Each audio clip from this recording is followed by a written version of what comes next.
Inspector, आप जानते भी हो आपने किसे गिरफ्तार किया है? इतना बोलकर वो कमांडो शिवाय की तरफ गया और उसके नीचे गिरे लाइटर को उठाकर उसकी सिगरेट जला दी।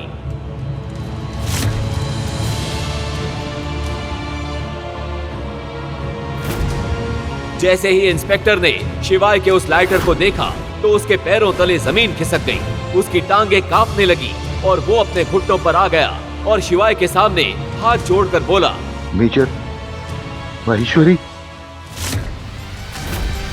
3 साल बाद सभी कमांडोज आज पहली बार शिवाय को देख रहे थे। सभी कमांडोज ने गर्व से शिवाय को सल्यूट किया। ये देखकर शिवाय भी जैसे तैसे अपनी जगह पर खड़ा हुआ और उन्हें सल्यूट किया। तभी कैप्टन सरताज सामने आकर बोले, सर, हमने आपको कहां नहीं ढूंढा और आप यहां हैं। हमें कल पता चला कि आप इस हाल में हैं, इसलिए मैं सारी बटालियन को लेकर आपको लेने आया हूं। Sorry sir, I am late. नहीं कैप्टन, तुम बिल्कुल सही वक्त पर आए हो। चलो अब यहां से निकलते हैं। मुझे बजाज मैंशन ड्रॉप कर दो जल्दी। इतना सब होने के बाद भी शिवाय नंदिनी के बारे में ही सोच रहा था। उसकी आंखों में कल रात की लगाई नंदिनी की आग दहक रही थी। शिवाय को वो आग बुझानी थी जो नंदिनी से मिलने के बाद ही बुझ सकती थी। शिवाय ने सबको वहां से वापस जाने का ऑर्डर दिया। Platoon, fall back. Yes sir. इस आवाज की गूंज से Azad Nagar police station hill गया और वहां के सारे अधिकारी और हवलदार शिवाय को सलाम मारे बिना रह नहीं पाए। शिवाय पुलिस स्टेशन से निकला और जल्दी से गाड़ी में बैठ गया। सारे कमांडोज भी उसके पीछे भागकर गाड़ी में बैठ गए। शिवाय का ऑर्डर सुनते ही सभी गाड़ी एक के पीछे एक बजाज मैंशन चल पड़ी। तभी शिवाय के बगल में बैठे कैप्टन सरताज ने पूछा, मेजर, आप पूरी रात जेल में क्यों रहे? आपने हमें फोन क्यों नहीं किया? अपनी कद्र करना कैसे सीखता सरताज? अगर एक रात वहां नहीं बिताता तो अब सब ठीक हो जाएगा। मेरे लिए ये रात सबसे यादगार रहेगी। ये कहते हुए भी शिवाय का दिल जोर जोर से धड़क रहा था, मानो अभी बाहर आ जाएगा। उसे नंदिनी से कोई उम्मीद नहीं थी, पर फिर भी उसके कड़वे शब्द सोचते ही उसके बदन में सिरहन दौड़ रही थी। मेजर, मुझे आपको कुछ बताना है। आपको याद होगा हमने 5 साल पहले जेएनके में गैर कानूनी मामलों को लेकर कुछ शर्तों पर समझौता किया था, लेकिन अब हम उसे पूरा नहीं कर पा रहे हैं। इसलिए वहां के गैर कानूनी संगठन ने समझौता तोड़ दिया है और हम पर कभी भी हमला कर सकते हैं। हमें आपकी जरूरत है मेजर, आपको वापस आना होगा। मैं वो दुनिया 3 साल पहले छोड़ चुका हूं।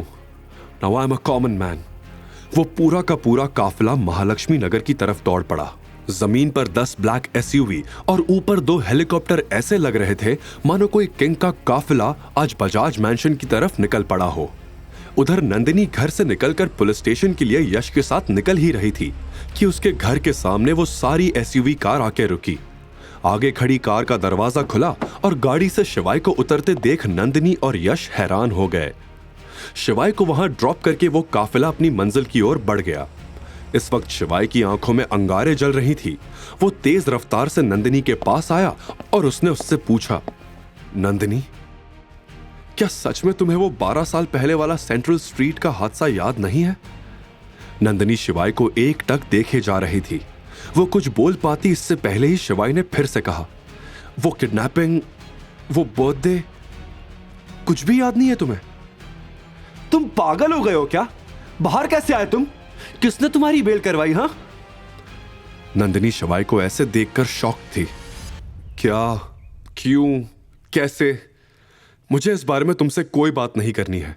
मुझे जिंदगी से बहुत बड़ा सबक मिला है। कल अगर तुम मेरे साथ मिसबिहेव नहीं करती तो मैं कभी अपनी कद्र करना सीख ही नहीं पाता, खुद के बारे में कभी सोच ही नहीं पाता। क्या बकवास कर रहे हो? तुम्हारे साथ जो भी हुआ उसमें तुम्हारी गलती थी। मैं तो तुम्हें जेल से छुड़वाकर तुम पर एहसान करना चाहती थी, पर नंदिनी आगे कुछ बोल पाती इससे पहले ही शिवाय ने उसकी बात काटते हुए कहा, मुझे तलाक चाहिए तुमसे नंदिनी। तुम वो नहीं हो जिससे मैंने प्यार किया था। डिवोर्स की बात सुनते ही सब शॉक्ड रह गए। शिवाय नंदिनी से तलाक चाहता था। नंदिनी का ईगो बुरी तरह हर्ट हो गया। उसने गुस्से से कहा, तुम मुझे तलाक दोगे शिवाय? मैं तुम्हारी औकात से बहुत ऊपर हूं।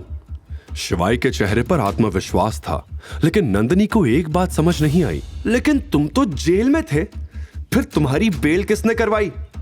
भले लोग थे वो जो इसे यहां घर तक छोड़ कर गए। पड़ा होगा उनके पैर ये, तब जाकर बेल मिली होगी।